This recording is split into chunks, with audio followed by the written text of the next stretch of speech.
It's our first video. I know it's gonna have a lot of background noise and all this stuff, but you got to start somewhere. So yeah, we got a little camera, and today we're gonna talk about. We don't even have a subject to talk about, but Started rolling. you know what? We just started rolling, and that's how you start something. It's just a lot of the things that you do is just an idea. Matatanes is in process. Actually, it comes from a baseball team that me and my buddy from Kentucky have it. He already has a team going. I got to get mine going. So it's kind of like a growing business. So I chose to select the Matatanes podcast and make a logo off of it. So just go with the brand. But Elmer, can you tell us a little bit about yourself? Well, yeah, as of Sorry, now, my phone. 25 years old.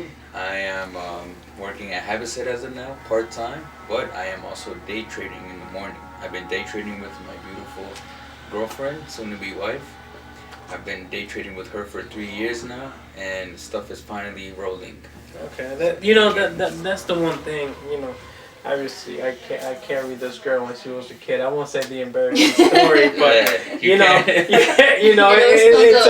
we don't need to say that. We're a little bit older, especially in camera. When we're joking around without the cameras, we'll joke around and all that stuff. But yeah. I carried this young lady when she was a kid. But it's the thing. It's good that you said that. You're working with her and you're working together. The best thing, obviously in school we learn about, sole proprietor, or whatever that word is, partnerships and all that stuff, corporations. Yeah, so that's corp. And when I was in school, I wrote a lot about, partnerships, right? Partnerships. So like, you want to be. A lot of people want to be owners, but when you're doing it by yourself, you have all the burden for everything. That's right. But when you're working with a team. You know that everybody, okay, you're doing, like, let's say this podcast, you're doing editing, you're doing the audio, I'm doing the recording.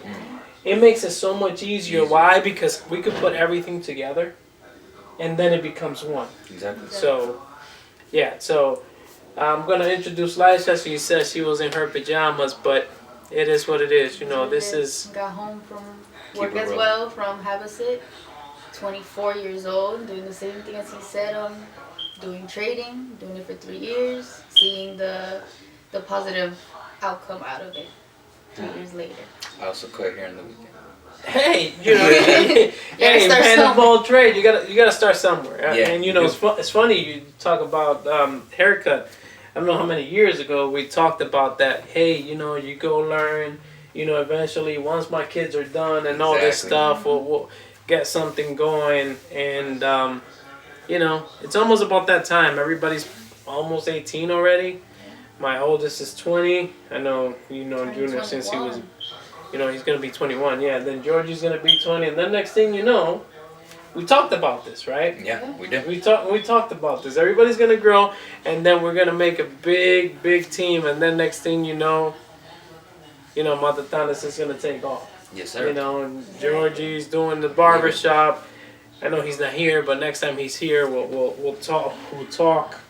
Georgie asked me about the military, and I was in the Navy for 8 years. But one of the things I told him was that he doesn't really need the military.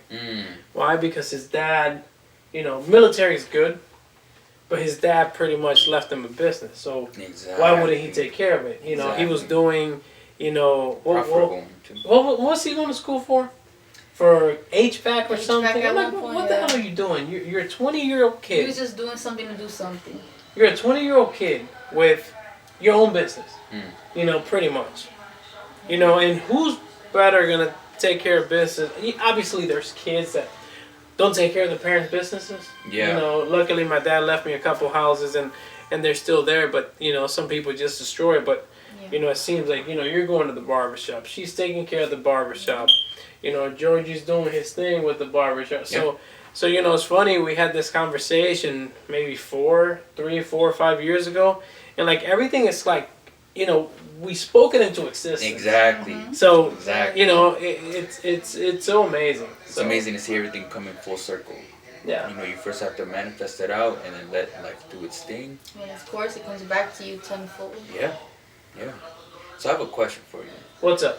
My question for you is, honestly, what made you like make that big decision and like just go to the military? I heard that your mom was really not for it, and like if you love your mom the way I do and your parents, you must like. And hearing them say that, maybe crying to you or whatever the situation may be, like what made you say, no, I have to do this. I'm gonna go do it. So that's a great question. Let me put my phone out here. That's a great question. So, you know, actually, I was talking to my good friend Banjo. He was like, "I'm lucky." I'm like, and everybody has their opinion. I love him to death. He's a cool dude. But it's I think the foundation of everything has been my dad. Like, I was a dad at 18 years old. Okay. My wife was 17. And, my wife technically got kicked out of her house. Wow.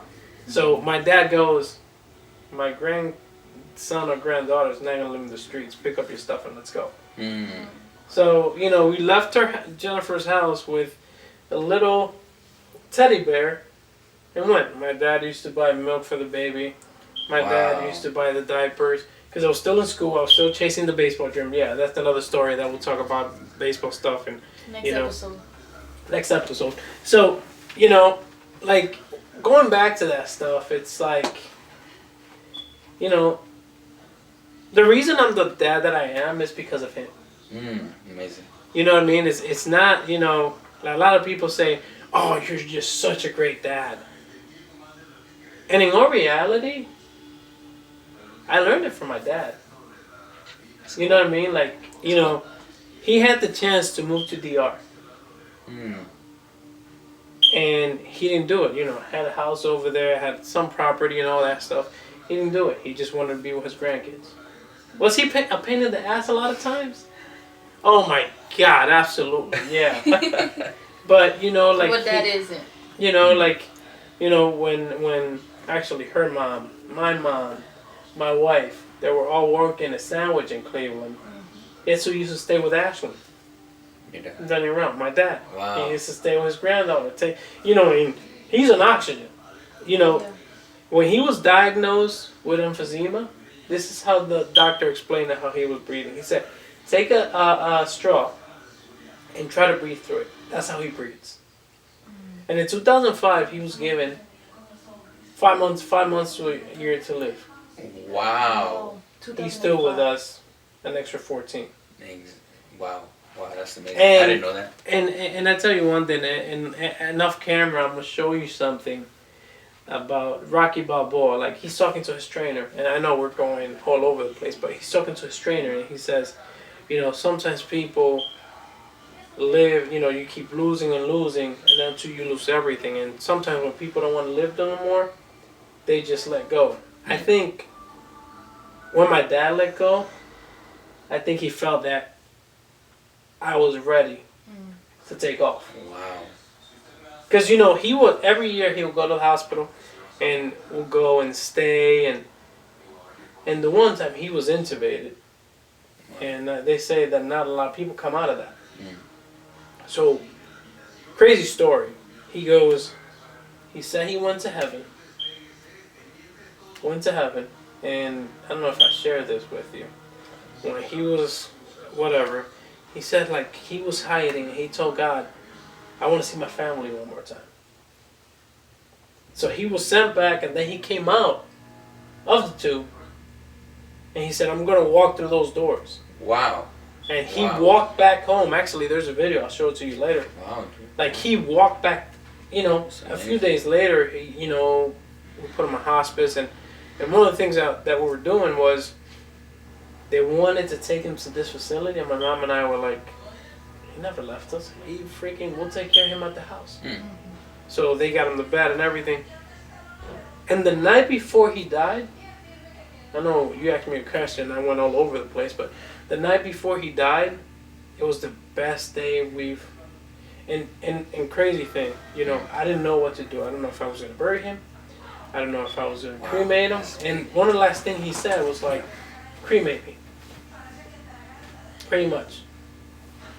And that's what we did. Actually, the ashes are still at home. I don't know what I'm we haven't done anything with them because I don't know where I'm gonna end up.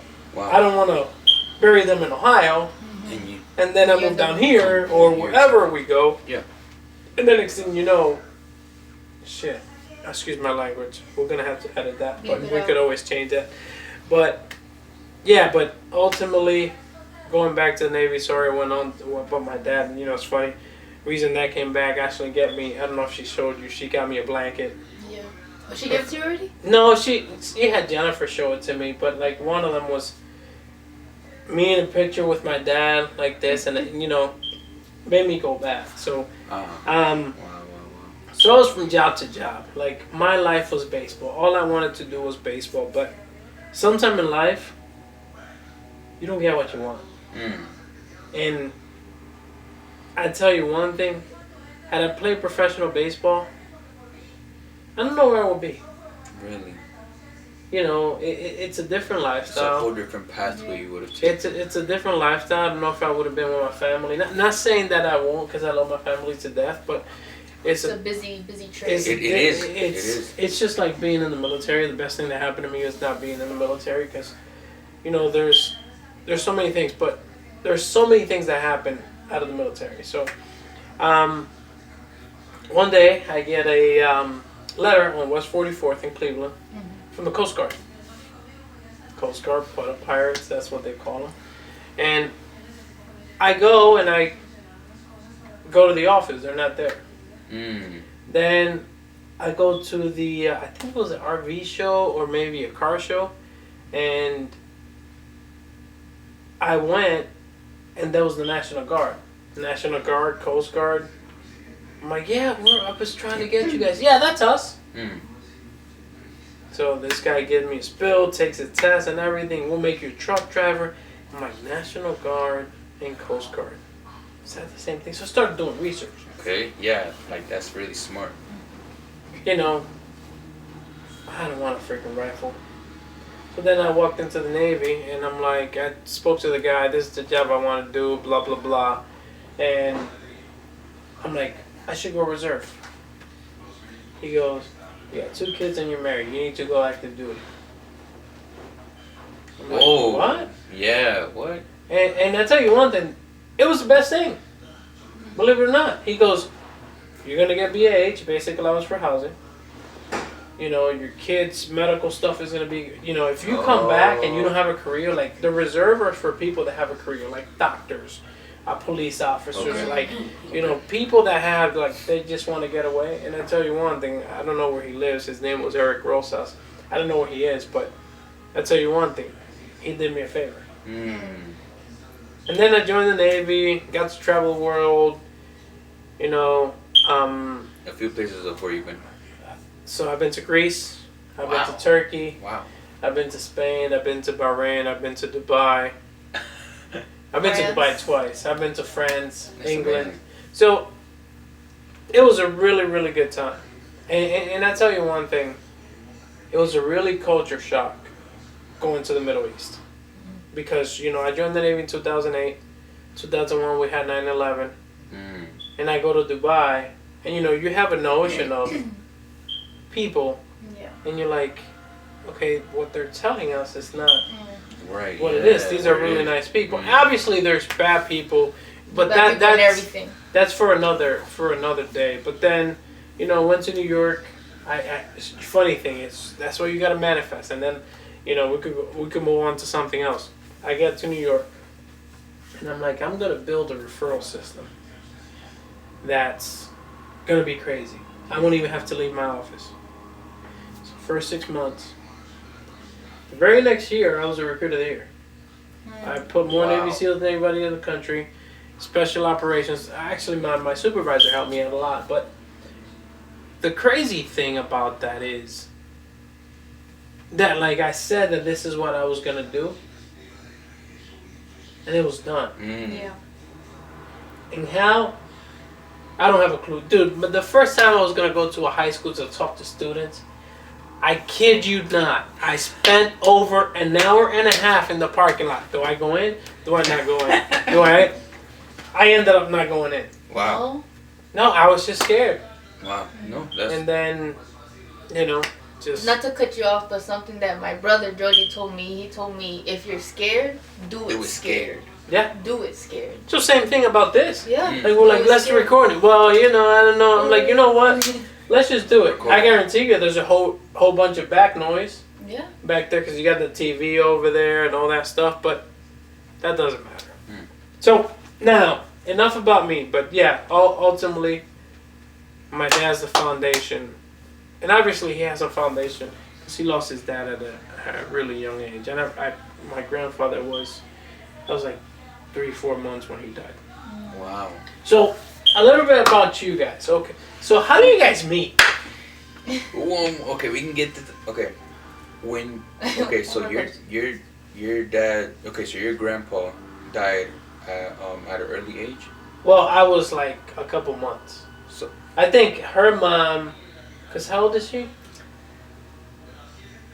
48. 48, I'm 38. So she knew our grandfather. She met him.